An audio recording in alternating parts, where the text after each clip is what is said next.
नमस्कार साथियों, स्वागत है आपका आपके चैनल DRX अजय दुबे में। मैं आपका मित्र अजय दुबे। आइए एक बार पुनः स्वागत करते हैं वैद्यराज डॉक्टर कुमदेश पाठक जी से। उनसे कुछ सवाल आए हुए हैं, उनसे जाने उनका आयुर्वेद और उनका मन इसमें क्या कहता है। आइए स्वागत करते हैं वैद्यराज डॉक्टर कुमदेश पाठक जी का। नमस्कार दोस्तों, मैं आयुर्वेदाचार्य डॉक्टर कुमदेश पाठक। हाँ सर, ये बताइए कि कुछ गरीब वर्ग मध्यम वर्ग की तरफ से ये प्रश्न आया हुआ है कि हम जो है अपने जीवन में ऐसा क्या बदलाव करें, भोजन में, पानी में और रहने में, कपड़ा पहनने में, ऐसा हम लोग क्या करें कि जिससे जीवन उनका स्वस्थ और उत्तम हो सके। जी, ये आपका प्रश्न बहुत उत्तम है। सर्वप्रथम तो खान पान के लिए पहले आप तो मोटे अनाजों का प्रयोग करें। मोटे अनाज में जैसे गेहूं है तो गेहूं अपने घर का हो, उसको धुलिए, धुलने के बाद उसको सुखाइए, सुखा करके उसमें और भी दो चार जो है अनाज के दाने मिलाइए, ज्वार, बाजरा, चना, तो वो मोटा दाना बन जाएगा। इस प्रकार से अगर आप पिसवाएंगे तो अनाज आपका जो है आपके स्वास्थ्य के लिए बहुत हितकर हो जाएगा। और सब्जी आप जो है बहुत दिन का संग्रह न करें, एक टाइम का सब्जी ले आइए, हो सके तो ताज़ा जो है बिल्कुल मौर्या के यहाँ से ले आइए। वो एक बेला दो बेला का ही होना चाहिए, ज़्यादा से ज़्यादा आप फ्रिज में संग्रह न करें। इस प्रकार से जब आप खान पान रखेंगे तो आपका जीवन सही रहेगा। पहनने के लिए आप सूते कपड़े का प्रयोग करें, खादी का कपड़ा आप पहन सकते हैं, वो बिल्कुल सूती होता है। अच्छा ये बताइए, जो हम लोग अपने घरों में नमक का उपयोग करते हैं, क्या यह नमक उपयोग करना सही है? जो सादा नमक उपयोग किया जाता है, क्या ये सही है या इसका और कोई विकल्प हो सकता है जो और स्वास्थ्य के लिए हितकर हो? नहीं, आप जो है हमारे आयुर्वेद के अनुसार देखेंगे, नमक 8 से 12 प्रकार का बताया गया है, जिसमें सबसे उत्तम नमक सैंधव लवण या सेंधा नमक जिसे कहते हैं उसको कहा गया। तो हमारा आयुर्वेद तो केवल सेंधा नमक को ही उत्तम मानता है, बाकी सेंधा नमक के अलावा कोई नमक वो अच्छा मानता ही नहीं। तो जहाँ तक प्रयास आपका रहे कि आप सेंधा नमक का ही प्रयोग करें, वो आपके लिए स्वास्थ्य के लिए हितकर है, आपको जो है पौरुष प्रदान करता है और तरह से जो है ये बहुत ही फायदेमंद है। और सेंधा नमक में मिनरल्स भी पाए जाते हैं। जी, सेंधा नमक में 18 प्रकार के जो माइक्रो न्यूट्रिएंट्स हैं वो सभी चीज़ उसमें जो है उपलब्ध हैं, इसलिए वो हर प्रकार से शरीर के लिए बिल्कुल हितकर है, उसी का प्रयोग आप करें। अच्छा, ये मनुष्य जो है अपने जीवन में जो भोजन बनाने के लिए आजकल के समय में जो बर्तन का उपयोग कर रहा है, जैसे स्टील हुआ, एल्यूमिनियम हुए या कुकर हुए या अन्य प्रकार के जो बर्तन उपयोग किए जाते हैं, क्या ये सही है या फिर इसके लिए कोई और विकल्प है जो हितकर हो? नहीं, हमारे आयुर्वेद में कहा गया कि अगर आप जो है बर्तन का प्रयोग कर रहे हैं तो हमारा शरीर पंचभूतात्मक है और पृथ्वी तत्व में सारे माइक्रोन्यूट्रिएंट हैं जो कि हमारे शरीर में हैं, क्योंकि यह शरीर मरणोपरांत उसी मिट्टी में मिलता है।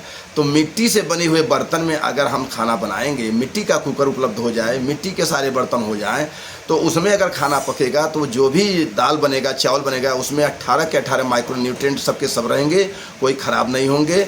चाहे जितना पकाया जाए वो सब के सब मौजूद रहते हैं। इसलिए मिट्टी वाले बर्तन हमारे स्वास्थ्य के लिए अति हितकर हैं। उसी का बर्तन हो, उसी में पानी पिएं, उसी में खाना खाएं, उसी से सारा मेरा कार्य हो। दूध, दही, मट्ठा जो भी तैयार किया जाता है मिट्टी के बर्तन से ही तैयार होता है। कमर्शियल पर्पज से तैयार किया हुआ घी और दूध में भी जो है तत्व खत्म हो जाते हैं। मतलब आपका कहना है कि इन बर्तनों को त्याग करके मिट्टी के बर्तन का ही उपयोग किया जाए? बिल्कुल, अगर मिट्टी का बर्तन प्रयोग हो जाए तो समझ लीजिए पहले वाला जीवन हम लोग प्राप्त कर लेंगे और हमारी आयु जो 60 साल, 70 साल, 80 साल है वो 100 साल की हो जाएगी, नो डाउट। अच्छा ये बताइए, क्या भोजन करने के पश्चात जो है बहुत से लोगों का मानना होता है कि बाएं तरफ लेट जाइए, चलिए मत, और कुछ लोगों को मानना होता है कि आप कुछ समय पैदल चलिए, इसमें आपकी राय क्या है? इसमें ऐसा है कि जब आप भोजन कर लें तो हमारा आयुर्वेद कहता है 10 कदम 20 कदम बिल्कुल पहले चलें। चलने के बाद जो है आपका भोजन स्टमक में बिल्कुल अपने स्थान पर जो है संचित हो जाता है, अपना अपना स्थान ले लेता है। और उसके बाद अगर लेटना ही हो तो बाएं करवट 10 मिनट के लिए लेट सकते हैं, जिससे आपके भोजन का पाचन बहुत सुदृढ़ होगा। बाएं करवट लेटने से पचाने के लिए जठराग्नि से अग्नि बिल्कुल समअग्नि मिलती है, वो अग्नि भोजन को पचाने के लिए अत्यंत लाभदायक होता है। शरीर का बनावट जो है प्रकृति के किस तत्व से तालमेल रखता है? जी, शरीर का बनावट जो है पृथ्वी तत्व, जैसे हमारा ये जो है शरीर पंचभूतात्मक है, जिसमें आकाश, वायु, अग्नि, जल, पृथ्वी है। तो पृथ्वी में आप देखेंगे कि पांचों जो है शब्द स्पर्श रूप रसगंध सभी तन्मात्राएं होती हैं। इसलिए हमारे शरीर में जो भी आवश्यकता होती है वो सारे के सारे चीज़ मिट्टी में मिले हुए हैं, पृथ्वी तत्व में मिला हुआ है। इसलिए हमारे तत्व की तुलना उसी पृथ्वी से किया गया है। इसलिए अगर चिकित्सा भी अगर हो तो सॉइल थेरेपी हो, क्योंकि उसी पृथ्वी से जो है पानी मिलता है, उसी पृथ्वी से अन्न मिलता है, उसी पृथ्वी से मिनरल मिलता है, उसी पृथ्वी से दुनिया का प्रोडक्ट मिलता है, औषधियाँ मिलती हैं, सारे के सारे चीज़ हमें पृथ्वी से ही प्राप्त होते हैं। तो हमारे शरीर की तुलना जो है पृथ्वी तत्व से करना उचित है और वही हितकर भी है। अच्छा, खाने पीने इन सब का नियम क्या है आयुर्वेद में? जी, खाने के लिए हमारे आयुर्वेद में लिखा कि सुआसन में बैठ करके, पद्मासन में बैठ करके खूब चबा चबा के खाएं। इसीलिए 32 संख्या दिया गया दांत की, 32 बार कम से कम चबाएं। जल्दी खाना को नहीं निगलना चाहिए, जितना आप चबाएंगे उतना अच्छा उसका पाचन होगा। तो सुआसन में बैठ करके भोजन को करना चाहिए। और कुछ लोग इसके बाद भी गलती करते हैं कि चलते हुए खाना खाते हैं, तो उसके लिए लिखा खादन न गच्छामि हसन न जल पे, कि आप चलते हुए खाइए मत और ना पानी पीते हुए हंसिए। जो काम करिए एक काम करिए, एक साथ काम करने से कई काम करने से गड़बड़ी हो जाता है। यहाँ सुआसन का मतलब क्या है? सुआसन का मतलब पद्मासन, पैर पर पैर चढ़ा करके बैठना। बैठ कुआसन ले ही जो कुदाना, रोग ते रोग प्रकट भय जाना, ऐसा मेरा आयुर्वेद कहता है। जब आप कुआसन में बैठ जाएंगे, पलथी नहीं मारेंगे और भोजन की जगह कुभोजन लेने लगेंगे तो वो सब आपके लिए हितकर नहीं होगा। पद्मासन, पैर पर पैर चढ़ा के बैठना ही सुआसन है। मतलब कि आलथी पालथी मार कर बैठना, या फिर जिस प्रकार से लोग योग करते हैं उस तरीके से? योगा के अनुसार, योगा मतलब एक पैर के ऊपर दूसरा पैर चढ़ा करके वही पद्मासन की स्थिति होती है। वो जमीन पे बिछा हो कोई जो चटाई, उस पर बैठे। अच्छा, क्या पुरानी बातों को सोचना चाहिए या नहीं सोचना चाहिए? और अगर सोचना चाहिए तो क्यों नहीं, उसका कारण क्या है? और अगर नहीं सोचना चाहिए तो उसका नियंत्रण कैसे करें? देखिए, पुरानी बातों को आप न सोचें, क्योंकि पुरानी बातों को सोचेंगे तो आपके जो मन में बुद्धि स्वरूप सॉफ्टवेयर है उसमें हमेशा कुछ न कुछ हलचल होता रहेगा। तो अपने सॉफ्टवेयर को हमेशा क्लीन रखिए। जब आप उस पर सोचते रहेंगे तो आपका सॉफ्टवेयर क्लीन नहीं हो पाएगा, फिर आप नया कार्य कोई कुछ नहीं कर पाएंगे। तो गतानि सोचानि कृते न मन्य, अगर जो हो गया तो उसे कभी भी मत सोचिए। उसको में गलती जो हुआ है उस गलती को समझिए, एनालाइज करिए कि हमसे फिर से गलती ना हो। ऐसे में आपके सुधार होता रहेगा और आप प्रशस्त होते रहेंगे, आगे बढ़ते रहेंगे। अच्छा, उपवास जो है शरीर के लिए आवश्यक है कि नहीं? बिल्कुल, उपवास शरीर के लिए आवश्यक है। आयुर्वेद में तो लिखा है कि कम से कम हफ्ते में एक बार उपवास कर लेना चाहिए। उपवास का मतलब कि एक आसन भी हो सकता है, द्विआसन भी हो सकता है। एक आसन का मतलब एक टाइम भी आप उपवास रह सकते हैं, पूरा दिन भी रह सकते हैं। तो उपवास तो लिए लिखा जो है लंघनम परम औषधि, ज्वर का मुख्य दवा है। उपवास कर लेने से शरीर की शुद्धि हो जाती है, शरीर में सारे विकार निकल जाते हैं और पेट की सफाई हो जाती है, सारी चीज़ पच जाते हैं, आमरस रह नहीं जाता। इसलिए उपवास अत्यंत हितकर है।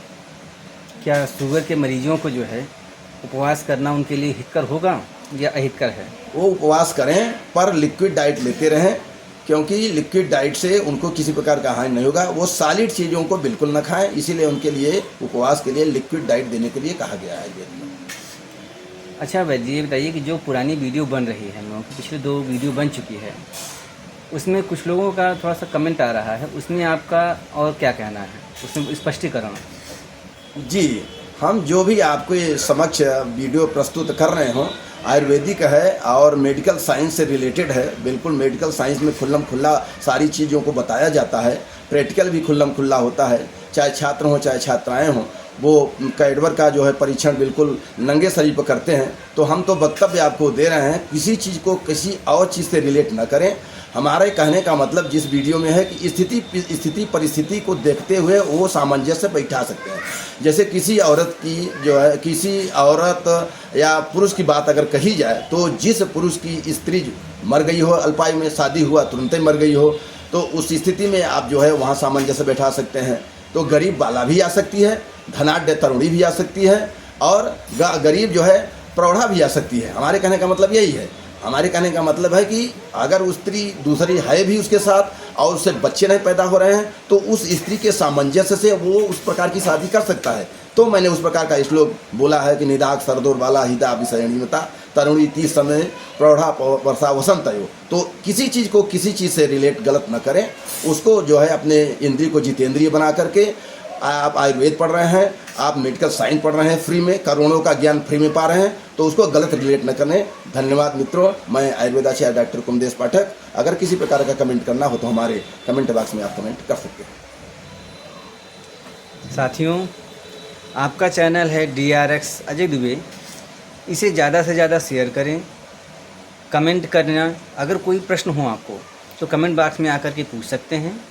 आपका चैनल YouTube पर भी है, इंस्टा पर भी है और फेसबुक पर भी है। आज के लिए सिर्फ इतना ही। धन्यवाद।